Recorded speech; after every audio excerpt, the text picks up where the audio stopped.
नमस्कार मित्रांनो, युवराज अकॅडमी 24 या आपल्या एज्युकेशनल यूट्यूब चॅनलवर मी तुम्हा सर्वांचं स्वागत करतो। तर मित्रांनो, आजच्या व्हिडिओमध्ये आपण सामान्य ज्ञान काही तांत्रिक प्रश्न या व्हिडिओच्या माध्यमातून पाहणार आहोत। याच्या अगोदर आपला पहिला व्हिडिओ झालेला त्यामध्ये आपण 1 पासून तर 62 पर्यंतचे प्रश्न घेतलेले, त्यापासून पुढचे प्रश्न आपण या व्हिडिओच्या माध्यमातून पाहणार आहोत। जर व्हिडिओ तुम्ही पाहिला नसेल तर त्या व्हिडिओची लिंक मी या व्हिडिओच्या डिस्क्रिप्शन बॉक्समध्ये दिलेली आहे, तो सुद्धा तुम्ही व्हिडिओ पाहून घ्या। तो भाग पहिला आहे आणि हा भाग दुसरा आहे। तर चला वेळ न लावता व्हिडिओची सुरुवात करूया। पहिला प्रश्न आपला आजच्या व्हिडिओमधला, पाण्याचे तापमान 1 अंश सेल्सिअसने वाढल्यास जेवढी उष्णता लागते तेवढेच उष्णतेस रिकाम जागा असे म्हणतात।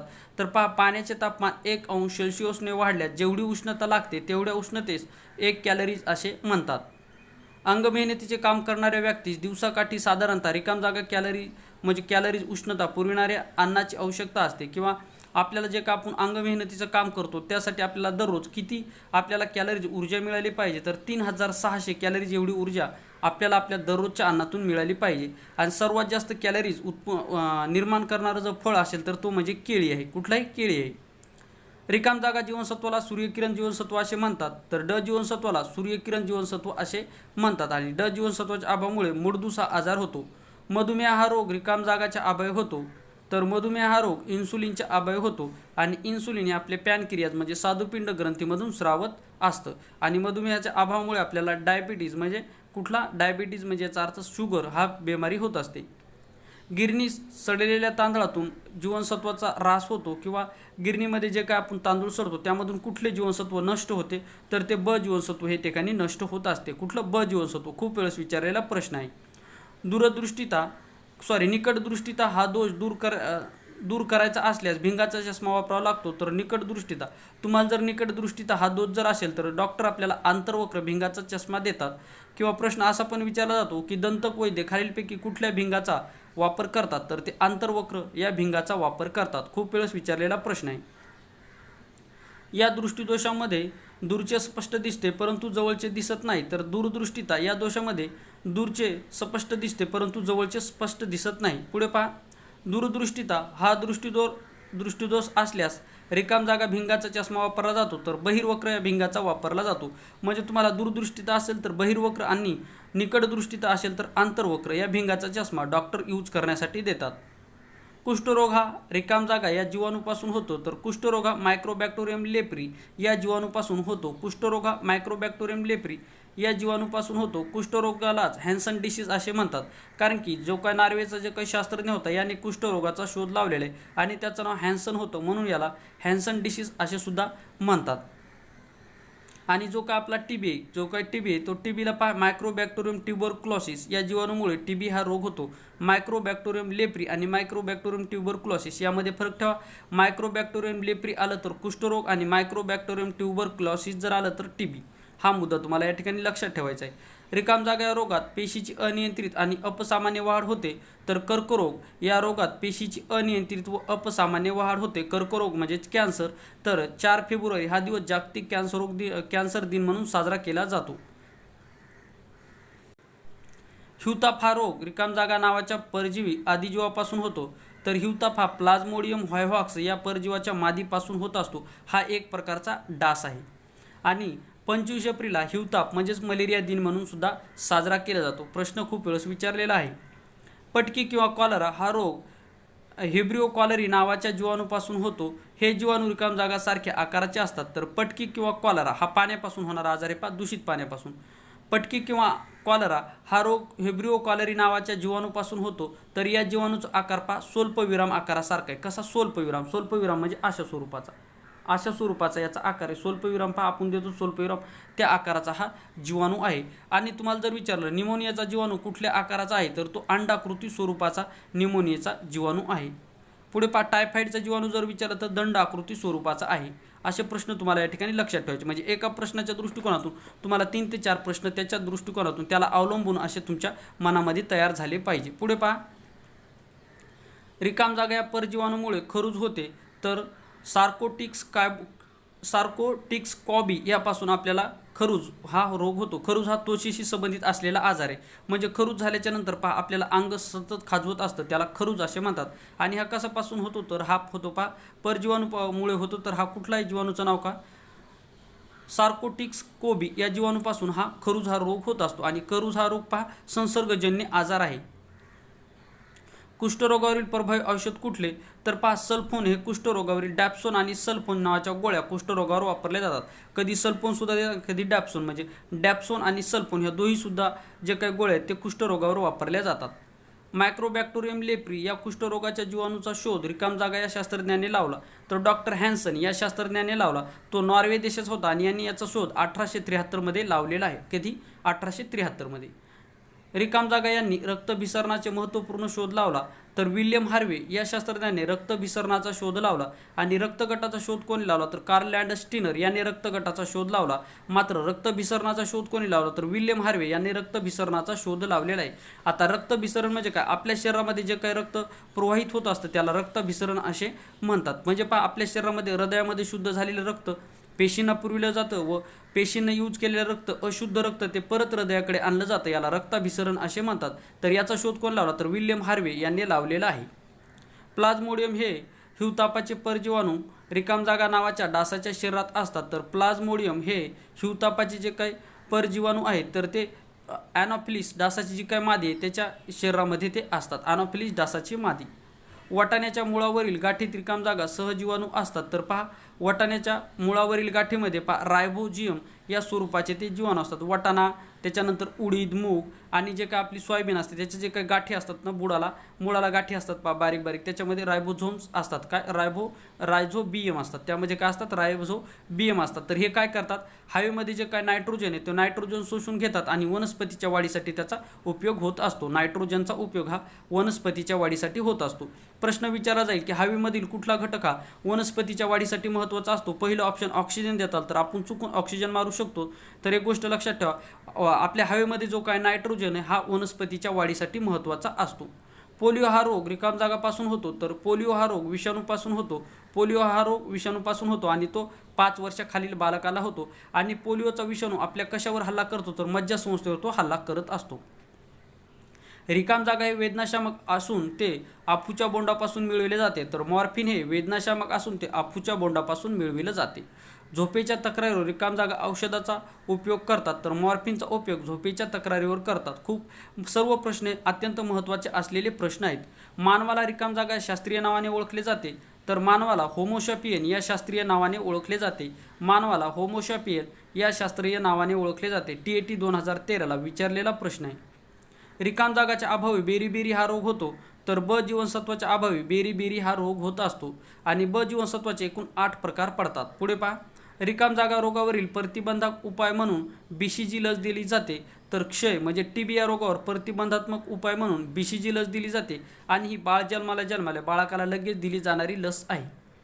कोणत्या साधनाचे हृदयाचे ठोके मोजले जातात? तर कुठलं साधन आहे की ज्याने हृदयाचे ठोके मोजले जातात? स्टेथोस्कोपच्या सहाय्याने आपल्या हृदयाचे ठोके मोजले जातात.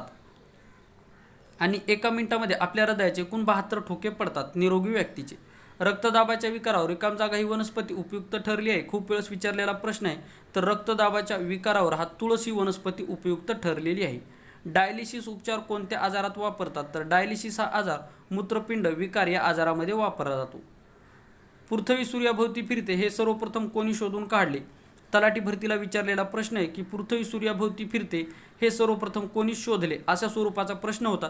तर कोपर्निकस यांनी हे सर्वप्रथम कोपर्निकस यांनी याचा सर्वप्रथम शोध लावला. त्यांनी याचा शोध लावला की पृथ्वी ही सूर्याभोवती फिरते, म्हणजे आपली पृथ्वी जे पश्चिमेकडून पूर्वेकडे सूर्याभोवती फिरत असते. पुढे पहा, माणसाच्या शरीरात रक्ताचे प्रमाण किती टक्के असते? तर माणसाच्या शरीरामध्ये रक्ताचे प्रमाण 9% असते. या ठिकाणी 4% झाले, परंतु माणसाच्या शरीरामध्ये रक्ताचे जे काही प्रमाण आहे ते आपल्या वजनाचे किती? 9% किंवा 8%. दोन्ही सुद्धा ऑप्शन या ठिकाणी योग्य तुम्हाला लक्षात ठेवायचे. 9% किंवा 8% असते. काही पुस्तकामध्ये 9% आहे तर काहीमध्ये 8%.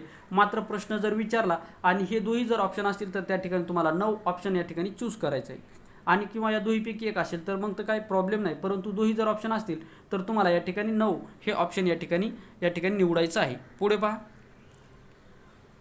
भारतात सार्वजनिक जलाशयात शुद्धीकरणासाठी सामान्यतः रिकाम जागा वापरली जाते. तर भारतात सार्वजनिक जलाशयाच्या शुद्धीकरणासाठी क्लोरीनचा वापर केला जातो. कशाचा? क्लोरीनचा वापर केला जातो.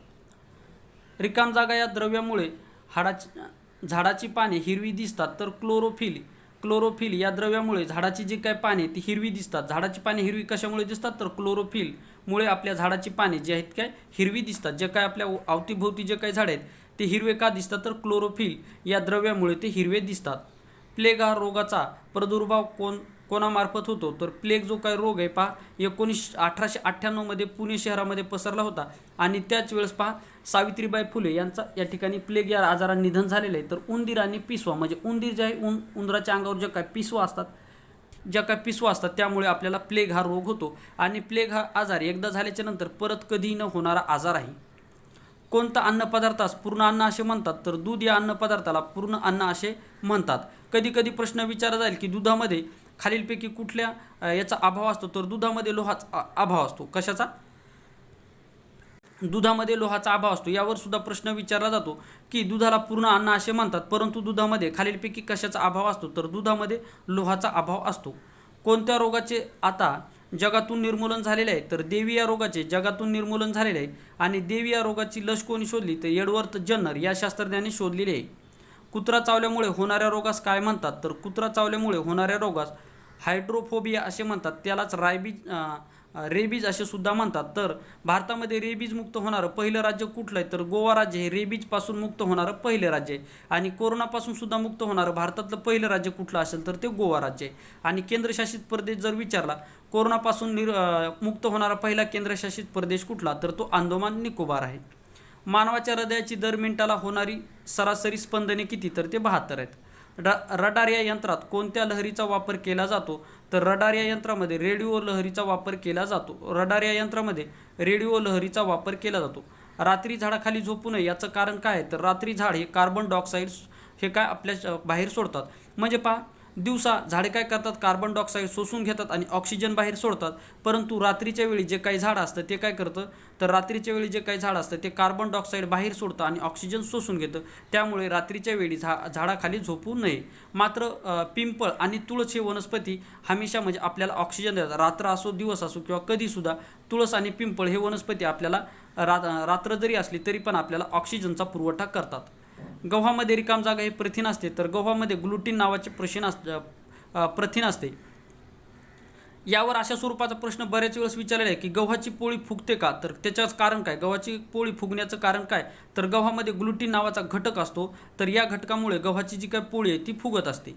रिकाम जागा या जीवनसत्वामुळे हाडे बळकट होतात तर ड जीवनसत्वामुळे जे काय आपली हाडे आहेत ती बळकट होतात आणि ड जीवनसत्व आपल्याला सूर्याच्या किरणापासून मिळणारं जीवनसत्व आहे. यावर प्रश्न असा विचारला जाईल की खालीलपैकी कुठलं जीवनसत्व हे आपल्या पालेभाज्यातून मिळत नाही तर ड जीवनसत्व हे पालेभाज्यातून न मिळणारं जीवनसत्व आहे. आमरवेल ही वनस्पती रिकाम जागा आहे तर आमरवेल ही वनस्पती परजीवी असलेली वनस्पती. परजीवी म्हणजे दुसऱ्या वनस्पतीवर वाढणारी वनस्पती.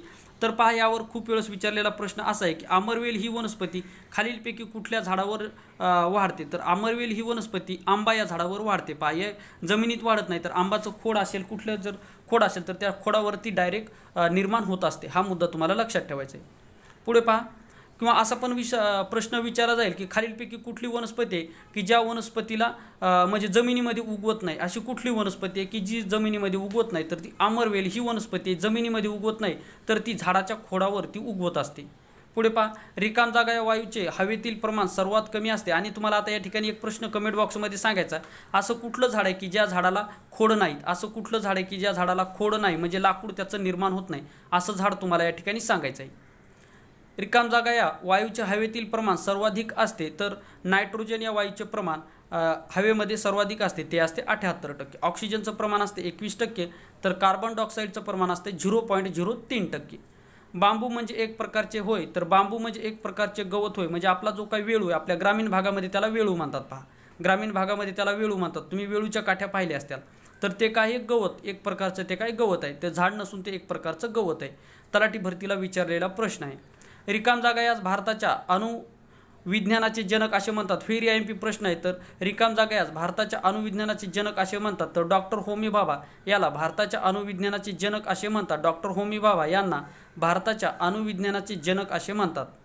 क्वाड लिव्हर ऑइलमध्ये मुख्यत्वे रिकाम जागा जीवनसत्व असते. तर क्वाड लिव्हर ऑइलमध्ये पहा या ठिकाणी आता 2 वेळेस जे काही क्वाड लिव्हर ऑइल आहे यामध्ये पहा काही पुस्तकामध्ये अ जीवनसत्व दिलेले आहे, काही पुस्तकामध्ये ड जीवनसत्व दिलेले आहे. त्यामुळे एक गोष्ट लक्षात ठेवा, क्वाड लिव्हर ऑइलमध्ये तुम्हाला अ आणि ड दोन्ही सुद्धा जीवनसत्व या ठिकाणी मिळतात. हा मुद्दा तुम्हाला लक्षात ठेवायचा आहे. परंतु क्वाड लिव्हर ऑइलमध्ये अ जीवनसत्व जास्त प्रमाणात मिळतं आणि ड जीवनसत्व थोडंसं कमी प्रमाणामध्ये या ठिकाणी मिळतं.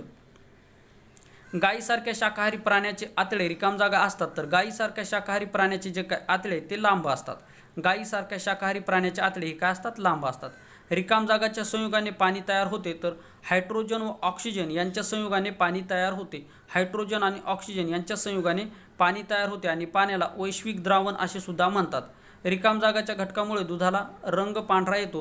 तर कुठल्या घटकामुळे जे काही दूध आहे याला पांढरा रंग तयार होतो, तर तो कॅरोटीनमुळे दुधाला पांढरा रंग तयार होतो. कॅरोटीनमुळे दुधाला पांढरा रंग तयार होतो. तर अशा प्रकारे आपण 63 पासून 110 पर्यंतचे प्रश्न पाहिलेले आहेत. तर मित्रांनो, व्हिडिओ आवडल्यास व्हिडिओला लाईक करा, चॅनलवर नवीन असाल तर चॅनलला सबस्क्राईब करा, बाजूचं घंटीचं बेल आयकॉन त्याला सुद्धा प्रेस करा, जेणेकरून मी ज्याही वेळेस शैक्षणिक स्वरूपातले व्हिडिओ अपलोड करेल त्यावेळेस त्याचं नोटिफिकेशन तुम्हाला लवकरात लवकर मिळेल. तर मित्रांनो, व्हिडिओ आवडल्यास व्हिडिओला एक लाईक करा आणि ही जे काही प्रश्न आहेत खूप महत्त्वाचे असलेले प्रश्न आहेत आगामी सर्व स्पर्धा परीक्षेसाठी. तर मित्रांनो, या ठिकाणी आपण थांबूयात. व्हिडिओ पूर्ण पाहिल्याबद्दल धन्यवाद.